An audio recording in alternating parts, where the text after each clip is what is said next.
In this video, I'm going to show you how to create multiple accounts, same service with one email. So the first thing you need to do is go ahead, open up your notepad, for instance, and now to write the email for multiple accounts, just go ahead, type in the email you have, for example, just like this.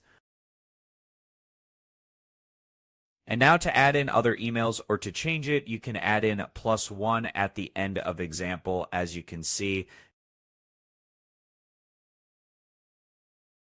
Just hit +1, or you can change the number to 2 or 3 as well. Or you can also add a point before the E in example.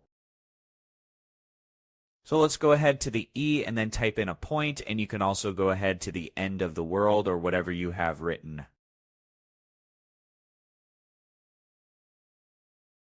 This is just an example, and I then numbers or whatever you want. So this was an easy and quick process video. As always, thank you for watching.